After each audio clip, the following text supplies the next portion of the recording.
খরচ করে এবং তারপরে যদি বাঁচে তাহলে সেভিংস বা ইনভেস্টিং করে, আবার অনেকে করেই না, একদম এসব জিনিস নিয়ে ভাবে না। কিন্তু রিচ পার্সনের ক্যাশ ফ্লো কোনটা বলছে যে রিচ পার্সন যে টাকাটা আসে সেগুলো আগে তারা অ্যাসেটে ফোকাস করে, আগে তারা অ্যাসেটে এন্ট্রি নেওয়ায়, আগে তারা অ্যাসেটে রাখে টাকাটাকে, আগে তারা ইনভেস্টমেন্ট সেভিং এর উপর মেন ফোকাস করে। আর ওদের পরবর্তীকালে লং টাইমে ওই অ্যাসেট রিটার্ন দিতে থাকে, ওই অ্যাসেট তাদেরকে ইনকাম দিতে থাকে। যেটা ফাইন্যান্স লাইনে যদি সবথেকে বেশি সেল হওয়া বই এবং সবথেকে বেশি ফেমাস বই যদি হয়ে থাকে, তো সেটা হলো rich dad poor dad, Robert T কিওসাকির লেখা।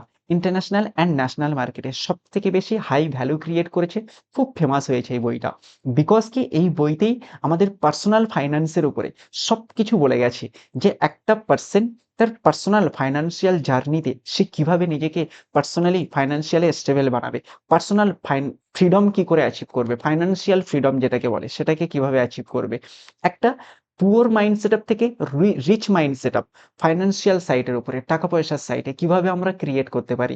একটা পুয়ার পার্সন টাকা পয়সাকে কিভাবে হ্যান্ডেল করে, অ্যান্ড একটা রিচ পার্সন, মিডল ক্লাস এবং একটা রিচ পার্সন তার টাকা পয়সাকে কিভাবে ম্যানেজ করে, কোথায় ইনভেস্টমেন্ট করে, কিভাবে তার টাকা পয়সাগুলোকে ইমপ্রুভ করে বা ওয়েলথ ক্রিয়েট করে একটা রিচ পার্সন, এই বইয়ের মাধ্যমেই জানানো হয়েছে। এই বইতে খুব ভালো একটা কনসেপ্ট যেটা ESBI, এই 4টে কনসেপ্টকে খুব ভালো করে ক্লিয়ার করেছে, যেখানে E for employee, S for self employee, B for businessman and I for investor. এই বইতেই খুব ভালোভাবে বোঝানো হয়েছে যে একটা এমপ্লয়ি থেকে self employee, and self employee থেকে নিজের বিজনেস কি করে স্টার্ট আপ করবে, অ্যান্ড বিজনেস থেকে ধীরে ধীরে সে ইনভেস্টমেন্ট লাইনে কি করে এন্ট্রি নিয়ে সে ইনভেস্টর অপশানে যাবে বা ইনভেস্টর হবে কি করে। এটাই হলো এই বইয়ের মেন কনসেপ্ট। তো এই বইয়ের বিভিন্ন আমি চ্যাপ্টারগুলোকে সামারাইজ করব বা শর্টে আমি বোঝানোর চেষ্টা করব। যারা বইটা দেখেছেন বা পড়েছেন খুব ভালো, যারা পড়েননি এখনো তারা পড়ার চেষ্টা করুন। আর যারা শর্টে ইনফরমেশন নেওয়ার চেষ্টা করছেন তাদের এখানে খুব ইম্পর্টেন্ট টপিক বা ইম্পর্টেন্ট ডিসকাশনস করব এই ভিডিওতে, এবং ওই বইয়ের কিছু কনসেপ্ট নিয়ে খুব ভালোভাবে বোঝার চেষ্টা করবেন। লাস্ট পর্যন্ত ভিডিওটা দেখার চেষ্টা করবেন। দেখুন, আপনার ফাইন্যান্সিয়াল জার্নি ডিপেন্ড করবে আপনার উপর, বাট কিছু কনসেপ্ট, কিছু ইম্পর্টেন্ট নলেজ বা কিছু ইনফরমেশনস আমাদের ওই জার্নিতে কিন্তু সবসময় হেল্প করবে, যে আমাদের প্রতি স্টেপে ফাইন্যান্সিয়াল ডিসিশনস নেওয়া, ফাইন্যান্সিয়ালি কিভাবে স্টেবল বানানো, অ্যান্ড কোন কোন জিনিসগুলো মেনটেন করা, কোন কোন জিনিসগুলোর উপর ফোকাস করব, এই জিনিসগুলো খুব জানা ইম্পর্টেন্ট। ফার্স্ট আসছে chapter number 1, the rich don't work for money. এই চ্যাপ্টারে ফার্স্ট কথা কি বলছে, যে একটা রিচ পার্সন কখনো টাকার জন্য কাজ করে না। দেখুন, তাদের কাছে টাকা অনেক থাকে, তাহলে কি হবে, তারা টাকার জন্য কাজ করে না কিন্তু টাকা অনেক আছে। তো তারা এমন কিছু সিস্টেম ক্রিয়েট করে, এমন কিছু অপশনস ক্রিয়েট করে, এবং ওই অপশনসে তারা তাদের টাকাটাকে ইনভেস্টমেন্ট করা শুরু করে, এবং যার জন্য তারা আর কাজ বেশি করে না বা তারা ইনভলভ থাকে না বেশি কাজের ভিতরে। কিন্তু ওই যে টাকা, যে টাকাটা তারা কোথাও একটা জায়গায় রেখে দিয়েছিল, ওই টাকাটা কন্টিনিউয়াস বেশি রিটার্ন দিতে থাকে, ওই টাকাটা কন্টিনিউয়াস বেশি বাড়তে থাকে। তো কি হচ্ছে এন্ড অফ দ্য টাইম, যে টাকাটা তাদের জন্য কাজ করছে। রিচ পার্সন টাকার জন্য কাজ করছে না, টাকা তাদের জন্য কাজ করছে। এটা খুব ভালো একটা কনসেপ্ট, এবং এখানেই খুব ভালো দুটো কনসেপ্ট বুঝিয়েছে, যে আমরা মানুষ দুটো ইমোশনসের মাধ্যমে ড্রাইভ হই। দুটো ইমোশনস, একটা হলো ফিয়ার আর একটা হলো গ্রিড। ফিয়ার মানে ভয়। দেখবেন আমরা এমন কিছু সিচুয়েশনস ফেস করি, যখন আমরা লাইফে চলছি, খুব ভালো চলছে, কোনো স্ট্রাগল নেই, কোনো প্রবলেমস ইস্যু নেই, বাট আমরা যাদের ইনকাম নেই, যারা জব করছি না, হঠাৎ কোনো ইস্যু চলে আসলো, হঠাৎ কোনো ফাইন্যান্সিয়াল প্রবলেমস ফেস করলাম, তখন আমরা ওই প্রবলেমসটাকে সলভ করার জন্য, অ্যান্ড ওই জায়গায় যদি মানি রিলেটেড প্রবলেমস থাকে, তখন আমরা ভাবি যে এই প্রবলেমস থেকে বেরোতে গিয়ে আমাদের টাকা দরকার। তো আমরা ওই জায়গায় কিন্তু ভয় পেয়ে যাই, এবং ভয়তে গিয়ে আমরা কি করি, কোনো একটা কাজ চুজ করি, যে হ্যাঁ, এবার আমার ইনকাম করা দরকার, এবার আমার ফাইন্যান্সিয়াল লাইফ নিয়ে ভাবা দরকার, এবার আমার টাকা নিয়ে ভাবা দরকার, কারণ আমার ফ্যামিলিতে টাকা পয়সার দরকার, আমাদের ইম্পর্টেন্স এখন আমার টাকা দরকার, আমার কেরিয়ারের জন্য টাকা দরকার। তো তখন গিয়ে কিন্তু আমরা কাজের ডিসিশনস নেই বা আমরা ইনকামের রাস্তা খোঁজা শুরু করি। আর একটা আসছে কি, গ্রিড। গ্রিড মানে লোভ, যে হয় আমরা ভয়েতে গিয়ে কাজ করব, না হয় আমরা লোভে কাজ করব। লোভে হয়তো আমাদের কাছে কোনো এক টাকা পয়সা বা ইনকাম সব ঠিকঠাক আছে, চলছে, তারপরেও এক্সট্রা যদি আমাদের দরকার হয়, তখন কিন্তু এক্সট্রা নেওয়ার জন্য কিন্তু আমরা আরো এফোর্ট করব, এক্সট্রা কাজ করব। এবার গ্রিডটাকে আমরা এরকম ভাবে ভাবতে পারি, কেউ আমরা গ্রিড হিসেবে ভাবতে পারি, বা কেউ আমরা ডিজায়ার হিসেবে ভাবতে পারি, বা ইচ্ছা হিসেবে ভাবতে পারি, যে আমরা নিজেদের আরো বেশি ইচ্ছাটাকে বাড়িয়ে আরো বেশি কি করে ইনকাম বাড়াবো, কি করে আমরা ইচ্ছাটাকে প্রায়োরিটি দিয়ে আমরা কি করে আরো স্টেপ বাই স্টেপ আরো কি করে এগিয়ে যাব। এই বইয়ে এই কনসেপ্টটাকে বোঝানোর চেষ্টা করেছে। দেখুন, জব, অনেকে বলে না যে আমার টাকার দরকার নেই, অনেকে এরকম একটা কনসেপ্ট বলে যে টাকার জন্য আমি কাজ করি না বা টাকা দরকার নেই। টাকাও আমাদের লাইফে খুব ইম্পর্টেন্ট একটা ফ্যাক্টর। বিকজ আপনি ভাবুন, টাকার জন্য যদি আমরা কাজ না করি, তাহলে আমরা স্যালারি কেন নিতে চাই বা কোম্পানি থেকে ইনকাম কেন নিতে যাই? আমাদের মেন ইম্পর্টেন্ট জিনিস কিন্তু আমাদের টাকা। তো টাকার জন্য কাজ করা, এখানে কনসেপ্টে কি বলছে, যে টাকার জন্য কাজ ইনিশিয়াল স্টেজে আমাদের যখন টাকা পয়সা নেই তখন শুরু করা দরকার, কিন্তু তারপরে গিয়ে টাকাটাকে এমনভাবে ইউটিলাইজ করা দরকার যাতে ওই টাকাটা পরবর্তীকালে আমাদের জন্য কাজ করে আমাদেরকে এক্সট্রা একটা রিটার্ন জেনারেট করে দেয়। এটাই হলো ফার্স্ট চ্যাপ্টারের main concept. Chapter number 2, why teach financial literacy, যে ফাইন্যান্সিয়াল এডুকেশনস কেন দরকার। ফাইন্যান্সিয়াল এডুকেশনসের ভিতরেই আসছে কি, first asset and liabilities. Asset কি, লায়াবিলিটিস কি, আর আমাদেরকে কোন জায়গায় বেশি ফোকাস করা দরকার, অ্যাসেটের উপরে না লায়াবিলিটিসের উপরে? দেখুন, অ্যাসেট হলো, রবার্ট টি কিওসাকির মতে ছোট শর্টে বোঝাতে চেয়েছে, অ্যাসেট হলো সেই জিনিসগুলো যেগুলো আমাদের পকেটে টাকাটাকে ঢোকায়, টাকাটাকে নিয়ে আসে, এবং লায়াবিলিটিস হলো সেই জিনিসগুলো যেগুলো আমাদের পকেট থেকে টাকাটাকে বের করে নেয়, বারবার বের করতে থাকে, ওগুলো হলো লায়াবিলিটিস। তো আমাদের মেন ফোকাস কোথায় করা দরকার? যদি আমরা টাকাটাকে পকেটে ঢোকাতে চাইছি, পকেট ভারী করতে চাইছি, তাহলে আমাদের মেন ফোকাস কোথায় করা দরকার? অ্যাসেট অপশানে। অ্যাসেট কোনগুলো? যেগুলো আমাদের ইনভেস্টমেন্ট অপশনস, যেগুলো আমাদের ব্যাংক, আপনার ইনভেস্টমেন্ট লাইনগুলো, লাইক আপনার আপনার mutual fund, stock market, bond, এই যে সাইটগুলো, বুঝতে পারলেন? আপনার কর্পোরেট সাইট বা আপনার বিভিন্ন রকম যেগুলো ইটিএফ থেকে শুরু করে এরকম যে ফাইন্যান্সিয়াল সাইটের উপরে যে ইনভেস্টমেন্ট লাইনগুলো আছে, ইনভেস্টমেন্ট যে অপশনস গুলো আছে, তো আমাদেরকে আজ থেকে কি করা দরকার? নিজেদের যে লায়াবিলিটিস আছে, লায়াবিলিটিস বলতে আমাদের যে খরচ, যেগুলো যেগুলো আমরা এক্সপেন্স, যেগুলো যেগুলো আমরা খরচের মাধ্যমে বের করে দেই, এগুলো হলো আমাদের লায়াবিলিটিস। তো আমাদের ধীরে ধীরে ধীরে ধীরে লায়াবিলিটিস গুলো কম করা দরকার, বা আমাদের খরচটাকে কমানো দরকার, এবং আমাদের সেভিং অ্যান্ড ইনভেস্টিংটাকে ধীরে ধীরে বাড়ানো দরকার, আমাদের অ্যাসেটটাকে বাড়ানো দরকার, অ্যাসেটটাকে বাড়িয়ে অ্যাসেটের থেকে আমাদের ইনকাম নেওয়ার চেষ্টা করা দরকার। এটাই হলো এই বইয়ের সেকেন্ড চ্যাপ্টারের মেন কনসেপ্ট। ক্যাশ ফ্লো সম্পর্কে একটা জিনিস বলেছে। ক্যাশ ফ্লো মানে কি? টাকাটা কোন দিক থেকে কোন দিকে ফ্লো হবে। একটা পুয়ার পারসনের ক্যাশ ফ্লো কিরকম হয়? যে তারা ইনকাম করে এবং তারা খরচ করে দেয়। আবার তারা টাকা শেষ হয়ে গেলে আবার ইনকাম করে, আবার তারা খরচ করে দেয়। এই ইনকাম, স্যালারি পাওয়া অ্যান্ড খরচ হতে থাকা, এই যে কনসেপ্টটা এদের কন্টিনিউ চলতে থাকে, এরা কখনো টাকাটাকে বাঁচাতে পারে না। বাট মিডল ক্লাসের কনসেপ্টে কি বলছে? যে মিডল ক্লাস স্যালারি করে, স্যালারি নেয়, ইনকাম নেয়, এবং তারা কি করে? তারা তাদের এক্সপেন্স, যেগুলো তাদের মর্টগেজ আছে, যেগুলো তাদের লায়াবিলিটিস আছে, লাইক লোন, ক্রেডিট কার্ড, বিল, ইএমআই, এই যে সাইটগুলো আছে, এই সাইটের উপর তারা আগে খরচ করে। তারপরে গিয়ে যেগুলো বাঁচে সেইগুলো তারা এক্সপেন্সেস হিসেবে খরচ করে, যেগুলো তাদের ডেলি লাইফে যেগুলো দরকার সেইগুলোর উপর খরচ করে, এবং তারপরে যদি বাঁচে তাহলে সেভিংস বা ইনভেস্টিং করে। আবার অনেকে করেই না, একদম এসব জিনিস নিয়ে ভাবে না। কিন্তু রিচ পার্সনের ক্যাশ ফ্লো কোনটা বলছে, যে রিচ পার্সন যে টাকাটা আসে সেগুলো আগে তারা অ্যাসেটে ফোকাস করে, আগে তারা অ্যাসেটে এন্ট্রি নেওয়ায়, আগে তারা অ্যাসেটে রাখে টাকাটাকে, আগে তারা ইনভেস্টমেন্ট সেভিং এর উপর মেন ফোকাস করে। আর ওদের পরবর্তীকালে লং টাইমে ওই অ্যাসেট রিটার্ন দিতে থাকে, ওই অ্যাসেট তাদেরকে ইনকাম দিতে থাকে, যেটা একটা অনেকটা সেভ ইনকাম, যার জন্য কি তাদের লায়াবিলিটিসটা বা তাদের যে মর্টগেজ গুলো, তাদের যে এক্সট্রা লায়াবিলিটিস সাইড গুলো, এক্সপেন্সেস গুলো অনেকটা কম থাকে একটা রিচ পার্সনের। রিচ পার্সেন্টের অ্যাসেটের অ্যালোকেশনস অনেকটা বেশি থাকে, অ্যাসেটের ইনকাম অনেকটা বেশি থাকে, যেখানে একটা পুয়ার বা মিডল ক্লাস পার্সনের অ্যাসেটের প্রপোর্শনস অনেকটা কম থাকে, যার জন্য তারা বেশি ফাইন্যান্সিয়ালি স্ট্রাগল করে। কিন্তু রিচ পার্সনদের অ্যাসেটের উপর ফোকাস করার জন্য তারা পরবর্তীকালে রিটার্ন ইনকাম অনেকটা বেশি পেতে থাকে, তার জন্য তাদের ফাইন্যান্সিয়াল স্ট্রাগলটা বেশি আসে না। নেক্সট পয়েন্ট আসছে, মাইন্ড ইওর ওন বিজনেস। যে মেন কি বলছে, যে আমরা ইনকাম করছি, স্যালারি নিচ্ছি, জব করছি, সেটা ঠিক আছে, খুব ভালো, একটা শর্ট টাইম, শর্ট পিরিয়ডের জন্য। বাট আমাদের শুধুমাত্র ওই জিনিসের উপর ফোকাস করা উচিত না।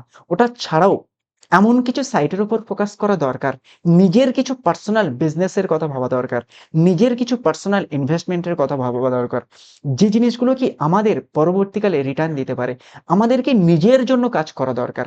আমরা কাজ কাদের জন্য করি জানেন তো? আমরা ৩ জনের জন্য কাজ করি। ফার্স্ট একটা কোম্পানি যার আন্ডারে আমরা জব করছি, তার জন্য কাজ করছি সেলারি নেওয়ার জন্য। তো ফার্স্ট স্টেপে আসলো কোম্পানি। নেক্সট আমরা কাজ করছি কার জন্য? গভর্নমেন্টের জন্য। যারা স্যালারিস আপনার ট্যাক্স স্ল্যাবসে আসেন, যারা ট্যাক্স পেড করেন, তারা কি করছি আমরা? তারা টাকাটাকে ইনকাম করে আমরা গভর্নমেন্টকে ট্যাক্স পেড করছি। তারপরে আমরা টাকাটাকে ইউটিলাইজ করছি। তাহলে ভাবুন আমরা কার জন্য কাজ করছি? কোম্পানির জন্য এবং গভর্নমেন্টের জন্য। তারপরে আসছে কি? আমরা ব্যাংকের জন্য বা ফাইন্যান্সিয়াল যে ইনস্টিটিউশনস গুলো আছে তাদের জন্যও কিন্তু আমরা কাজ করছি। কিভাবে? যে আমাদের পার মান্থ দেখুন কোনো না কোনো ইএমআই, কোনো না কোনো ক্রেডিট কার্ড, কোনো না কোনো loan, personal home loan, car loan এগুলো কিন্তু চলতে আছে। তাহলে কি আমরা নিজেদের ইনকাম বা স্যালারি থেকে আগে তাদেরকে পেড করছি। তারপরে গিয়ে যে টাকাটা বা যে অ্যামাউন্টটা থাকছে সেটা গিয়ে আমরা ইউটিলাইজ করছি। তাহলে কি আমরা আগে তাদের জন্য কাজ করছি, তারপরে আমরা নিজেদের জন্য কাজ করছি। তো রবার্ট টি কিওসাকি ক্লিয়ারলি বলছে যে আজ আপনি নিজের জন্য কাজ না করে থাকতে পারেন। আজ আপনি অন্যের জন্য কাজ করছেন ঠিক আছে। বাট এমন কিছু লাইন চুজ করুন, এমন কিছু ভাবনা ক্রিয়েট করুন বা এমন কিছু ছোট, ছোট স্টেপে আপনি নিজের উপর ফোকাস করা শুরু করুন বা নিজের কোনো পার্সোনাল বিজনেস, পার্সোনাল কোনো ইনভেস্টমেন্ট অপশনস, পার্সোনাল কোনো সাইটের উপর ফোকাস করুন। যেটা কি আপনি ফিল করতে পারবেন যে এটা মাধ্যমে আমি কি নিজের জন্য কাজ করছি, অন্যের আন্ডারে অন্যের জন্য না, আমি নিজের জন্য কাজ করা শুরু করেছি। যেটাতে আপনি অনেকটা বেটার ফিল করবেন এবং আপনার সঠিক টাইম, সঠিক এনার্জি অ্যান্ড আপনার মানিটাকেও সঠিকভাবে ইউটিলাইজ করে নিজের জন্য এফোর্ট করে নিজে রিটার্ন নিতে পারবেন। নেক্সট পয়েন্ট, নেক্সট চ্যাপ্টার আসছে কি? The history of taxes and the power of corporations. খুব ইম্পর্টেন্ট একটা জিনিস যে যারা পুয়ার মিডল ক্লাস পার্সন তারা এই ট্যাক্স বেনিফিটটা নিতে পারে না, যেটা একটা কর্পোরেশনস বা রিচ পার্সন নেয়। একটা কর্পোরেশনস বা রিচ পার্সন কি করে জানেন তো? যে আমরা কি করি, মিডল ক্লাস বা লোয়ার ক্লাস পুয়ার পার্সন যারা, তারা কি করি? তারা আগে যে ইনকামটা আমরা করি ওই ইনকাম থেকে আগে আমরা ট্যাক্স পেড করি, তারপরে যেটা বাঁচে সেইটাকেই কিন্তু আমরা খরচ করি। কিন্তু কর্পোরেশনস বা রিচ পার্সনদের সাইটে ওরা কর্পোরেশনস বা কোম্পানির মাধ্যমে করে। তো কোম্পানির স্ট্রাকচারে একটা খুব ভালো ইম্পর্টেন্ট একটা ফ্যাক্টর আছে যে আগে তারা যেটা ইনকাম করছে ওই ইনকামের মাধ্যমে তারা আগে খরচ করতে পারে, আগে তারা এক্সপেন্সেস এর উপর ফোকাস করে, তারপরে যেটা বাঁচে সেটাকে তারা আপনার ট্যাক্স পেড করে। তো আজ বাট আমরা কি করি? আমরা আগে ট্যাক্স পেড করছি, তারপরে আমরা নিজেদের খরচ করছি। আর ওরা আগে খরচ করে, দেন তারপরে যেটা বাঁচে সেটার উপর ট্যাক্স পেড করে। তো তাদের অনেকটা ট্যাক্স বেনিফিটটা খুব ভালোভাবে পেয়ে যায়। দেখুন এই ট্যাক্সের সাইটের উপরে অনেক কিছু রুলস রেগুলেশনস বিভিন্ন রকম আপনার আছে, যে জিনিসগুলো শুধুমাত্র একটা দুটো কথার মাধ্যমে বুঝলে হবে না। এর হিউজ একটা চ্যাপ্টার আছে। তো আপনি এই ট্যাক্স সাইটের উপরে আরো কর্পোরেশন সাইটের উপরে আপনি নলেজ নেওয়া শুরু করুন, বুঝুন, জানুন। দেন আপনি স্টেপ বাই স্টেপ নিজে বুঝতে পারবেন কোন জিনিসটা বেটার। এখানে খুব ভালো ৩-৪টি জিনিস বলেছে যে আমাদের কিছু, কিছু জিনিসের উপর ফোকাস করা দরকার। এক accounting, second investing, then understanding market and the law. যে আমাদের অ্যাকাউন্টিং এর উপর বোঝা দরকার। অ্যাকাউন্টিং বলতে নিজেদের টাকা পয়সা কিভাবে ম্যানেজ করব, খরচ করব, ক্যালকুলেশনস যেগুলো, ব্যাংকিং সিস্টেম সাইটের যেগুলো সাইড আছে, এই জিনিসগুলোর উপর ফোকাস করা। আমাদের ইনভেস্টিং এর উপর ফোকাস করা। আমাদের মার্কেটটাকে বোঝা যে মার্কেট কিভাবে কাজ করে, শেয়ার বাজার, স্টক মার্কেট কিভাবে আপ ডাউন হয়, কিভাবে মুভমেন্ট নেয়, সেলার বায়ার্স এই জিনিসগুলো সম্পর্কে ইনফরমেশনস নেওয়া। দ্য ল মানে আমাদের একটু রুলস রেগুলেশন সম্পর্কেও কিন্তু অ্যাভিয়ার হওয়া দরকার। চলুন নেক্সট চ্যাপ্টার সম্পর্কে জানি। আশা করি ভিডিওটা কিছু ইনফরমেশনস দিতে পারছি আমি। ভিডিও যদি ইনফরমেটিভ লাগে তাহলে একটা লাইক করবেন। নেক্সট আসছে next chapter, the rich invent money. খুব ভালো একটা কথা বলছে কি যে রিচ পার্সন যারা তারা সবসময় টাকা ইনভেন্ট করার চেষ্টা করে, টাকাটাকে আরো বানানোর চেষ্টা করে, নতুন নতুন ওয়ে বা অপরচুনিটি খোঁজার চেষ্টা করে। তো এই চ্যাপ্টারে বলেছে যে আমরা আমাদের চোখের মাধ্যমে কিন্তু সব অপরচুনিটি দেখা যায় না। আমাদের মাইন্ডটাকে কোনো না কোনো অপরচুনিটি খোঁজার জন্য কাজে লাগাতে হবে। দেখুন আমাদের মাইন্ড এমন একটা স্টেবল জিনিস যার মাধ্যমে পুরো ওয়ার্ল্ডের সবাই কিন্তু কোনো না কোনো ইউনিক কিছু ক্রিয়েট করেছে, ইউনিক কিছু ভেবেছে। তো আমাদের কাছেও কিন্তু এমন কিছু অপরচুনিটিস আছে যার মাধ্যমে আমরা ওই অপরচুনিটিস গুলোর উপর ফোকাস করতে পারি, বা আমরা মাইন্ডটাকে ইউজ করে অপরচুনিটি গুলো খুঁজে বের করতে পারি। নিউ নিউ ইনকামের কোনো লাইন, নতুন নতুন কাজ, নতুন নতুন কোনো অপশনস, যে ইনকামটা করছি এর সাথে আদার্স কোনো অপরচুনিটি আছে কিনা, যে অপরচুনিটির উপর আমি ফোকাস করতে পারি, ফোকাস করে সেখান থেকে আমি ইনকাম জেনারেট করতে পারি। এটা আমাদের মেন স্টেপ থাকা দরকার। নেক্সট আসছে work to learn, don't work for মানি। আমাদেরকে ক্লিয়ারলি বলছে যে আমাদের যখন এজ কম, তখন আমাদেরকে টাকার পেছনে প্রচুর ছুটলেও হবে না, আমাদের একটু হলেও নিজেদের এডুকেশনসের উপর ফোকাস করা দরকার। যে আজ যদি আমরা নিজেদের এডুকেশনস বাড়াচ্ছি, তাহলে কাল গিয়ে ওই এডুকেশনসের মাধ্যমে আমরা বেশি রিটার্ন নিতে পারবো। কিন্তু আজ যদি আমরা টাকার পেছনেই ছুটে যদি নিজেদের এডুকেশনসটাকে একদমই ফোকাস করলাম না, নিজেদেরকে একটুও ভাবলাম না, নিজেদেরকে ফাইন্যান্সিয়ালি লিটারেসি করলাম না, তাহলে কি আমরা পরবর্তীকালে কি আরো প্রবলেম ফেস করতে পারি। তো তার জন্য আমাদের নিজেদের পার্সোনাল লার্নিং এর উপরে, পার্সোনাল ডেভেলপমেন্টের উপরে, পার্সোনাল স্কিলের উপরে ফোকাস করার জন্য রবার্ট টি কিওসাকি ক্লিয়ারলি বলছেন। পার্সোনাল স্কিল বলতে কিরকম হওয়া দরকার? Accounting, investing, marketing, sales. Marketing in the sense কিভাবে আমরা মার্কেটে কোনো একটা জিনিসকে রিপ্রেজেন্ট করব, কোনো বিজনেস, কোনো প্রোডাক্টস, সেই জিনিসগুলোকে মার্কেট কিভাবে করব, মার্কেটে মানুষের কাছে ইনফরমেশন পৌঁছে দেবো কি করে। সেলস, যারা সেলস ইন্ডাস্ট্রির পার্ট হয়ে আছে তাদেরকে বোঝা দরকার একটা কাস্টমারের সাথে ডিল কিভাবে হয়, একটা কাস্টমারকে কনভিন্স কি করে করতে হয়, একটা কাস্টমারকে ওই জিনিসের বেটার বেনিফিট কি করে দেখাতে হয়। এগুলো আসলো সেলস স্কিল। আপনাকে কমিউনিকেশন স্কিলের উপর ফোকাস করা দরকার। Communication skill in the sense কি, আমরা কিভাবে কারোর সাথে কথাবার্তা বলবো, কিভাবে কমিউনিকেট করব, কিভাবে একে অপরকে বুঝবো, কিভাবে অন্যকে শুনবো, শুনে বুঝে তার অ্যাকর্ডিং তাকে সলিউশনস দেবো। এই ইম্পর্টেন্ট স্কিল। আর একটা ইম্পর্টেন্ট স্কিল বলছে লিডারশিপ। দেখুন, লিডারশিপ খুব ইম্পর্টেন্ট একটা, যেটা অল টাইম লাগে। আজও লাগবে, আগেও লাগতো, এর পরেও লাগবে।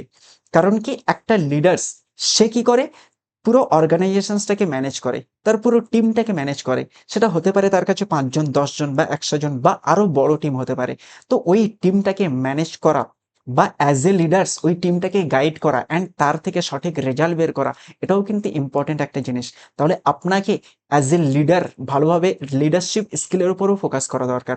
যে আপনি যদি কোনো উপরের পজিশনে পৌঁছান, বা আপনার কাছে যদি কোনো একটা অথরিটি থাকে, বা আপনাকে কোনো যদি পজিশনস দেওয়া হয়, ওই জায়গায় কিভাবে আপনি ওই টিমগুলোকে ম্যানেজ করবেন, টিমের সাথে ইনভলভ থাকবেন কি করে, অ্যান্ড ওর থেকে রেজাল্ট বের করে কি করে টিমটাকেও স্যাটিসফাই রাখবেন অ্যান্ড কোম্পানিকেও কিভাবে স্যাটিসফাই রাখবেন। এইসব স্কিলের উপর ফোকাস করার জন্য রবার্ট টি কিওসাকি বলছে। এবং ম্যানেজমেন্ট স্কিল, কিভাবে মানুষকে ম্যানেজ করবেন, কি করে পিপলকে ম্যানেজ করবেন, কি করে টিমকে ম্যানেজ করবেন, কি করে সিস্টেমকে ম্যানেজ করবেন, কি করে সোসাইটিকে ম্যানেজ করবেন। ম্যানেজমেন্ট স্কিল, সবকিছুকে ম্যানেজ করা, ম্যানেজ করে সবকিছুকে মানিয়ে নিয়ে ধীরে ধীরে এগিয়ে নিয়ে যাওয়া, এটাও কিন্তু একটা খুব বড় স্কিল। যেটার কথা বলছে যে আমাদেরকে এই স্কিলের উপর ফোকাস করা দরকার, আমাদেরকে শুধু টাকার পিছনে ছুটলে হবে না। নেক্সট আসছে 7 নম্বর চ্যাপ্টারে বলছে ওভারকামিং অবস্ট্যাকেলস। অবস্ট্যাকেলস বলতে কি জানেন তো?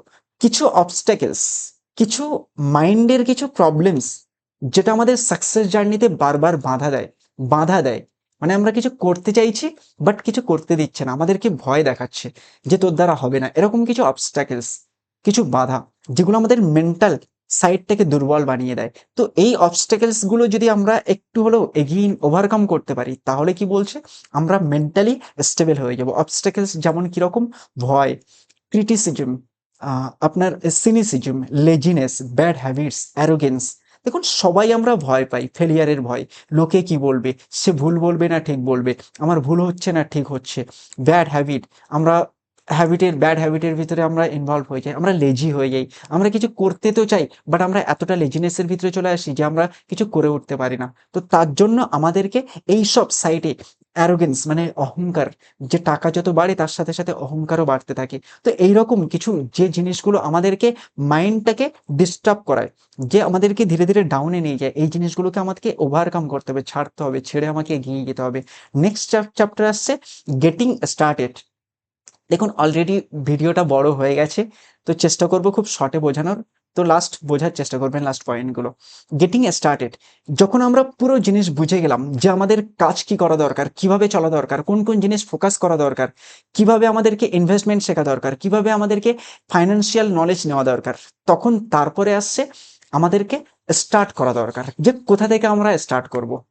এখন আমরা কি করতে পারি, আজ আমরা কি করতে পারি, এমন কিছু অ্যাকশন প্ল্যান আমাকে সেট করতে হবে যে এই 5টা কাজ আমি এবার শুরু করব। এই যা কিছু শিখলাম তার উপরে বেশ বেশ করে 5টার ভিতরে একটা কাজ আমি এখনই করব, কাল করব, আজ করব, পরে কন্টিনিউ 1 সপ্তাহের ভিতরে আমার এই 5টা অ্যাকশন প্ল্যান থাকবে, এই 10টা কাজ করব আমি। এরকম ভাবে নিজের কিছু গোল সেট করতে হবে, নিজের কাছে যে সোর্স গুলো আছে ওই সোর্স গুলোকে কাজে লাগানোর চেষ্টা করতে হবে, ওই সোর্স গুলোকে কাজে লাগিয়ে ধীরে ধীরে আমাকে ওই লাইনে এগিয়ে যাওয়ার চেষ্টা করতে হবে। দেখুন সোর্স আমাদের কাছে অনেক আছে, শুধুমাত্র সোর্সটাকে কাজে লাগানোটা আমাদের জন্য আজকাল important. Because artificial intelligent, AI, chat GPT বা ডিপসিক থেকে শুরু করে অনেক কিছু ইনফরমেশন বা অনেক কিছু মার্কেটে অ্যাভেলেবেল হয়ে গেছে। তো সোর্স আমাদের কাছে অনেক আছে, যদি আমরা একটু ট্রাই করি তো।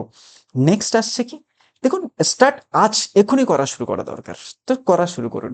এরপরে আসছে স্টিল ওয়ান্ট মোর, হেয়ার আর সাম ডাস, যদি আমরা আরো বেশি কিছু করতে চাই তাহলে এখানে আমার কনসেপ্টে কি বলছে যে যদি আমরা আরো কিছু করতে চাই তাহলে এক্সট্রা আমাদেরকে একটু রিস্ক নিতে হবে, একটু সেফ জার্নি থেকে বেরিয়ে আসতে হবে, আমাদেরকে এক্সট্রা কিছু ভাবতে হবে, এক্সট্রা নিজেকে এক্সপ্লোর করার চেষ্টা করতে হবে, নিজেকে আরো বড় ভাবতে হবে।